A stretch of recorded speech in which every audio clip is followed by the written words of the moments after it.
Welcome back, everyone. Today, we're diving into the politically incorrect, hilariously absurd world of Sacha Baron Cohen's The Dictator. That's right, the guy who gave us Borat and Bar Noah is back again, this time as Admiral General Aladeen, an eccentric, power-hungry dictator who is somehow both terrifying and weirdly charming. This one's not exactly a feel-good family film, so let's just say, viewer discretion is advised. So, what's this wild ride all about? The Dictator follows General Aladeen, the supreme leader of the fictional North African country of Wadia. This guy's a ruthless dictator with more money than morals.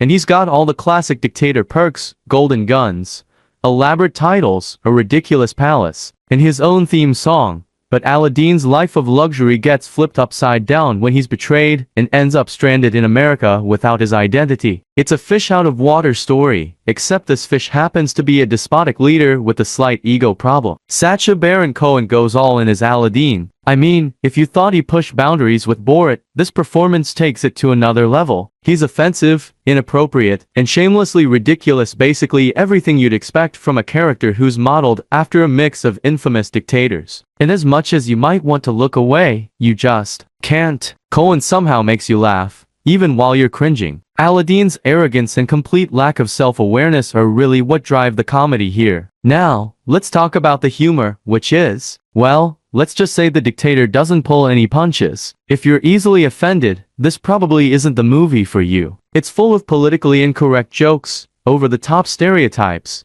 and some scenes that had me wondering, did they really just go there? But that's kind of the point. Cohen isn't trying to be subtle. He's taking all the stereotypes and absurdities of power and just cranking them up to 11.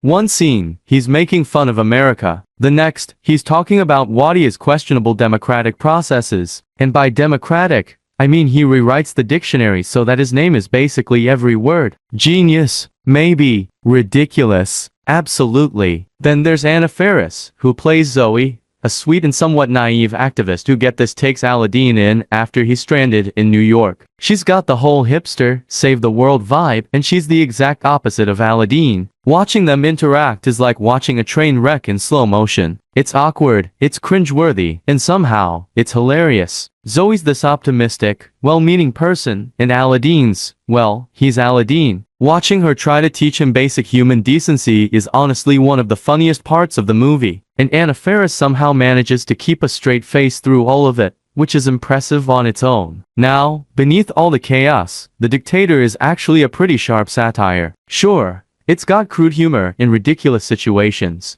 but it's also a pretty brutal commentary on power, politics, and hypocrisy. Cohen's using Aladeen to poke fun at everything from dictatorships to American foreign policy. He's holding up a mirror to the audience and asking, is this really that far-fetched? And as ridiculous as the character is, you can't help but think about the real-life leaders he's mocking.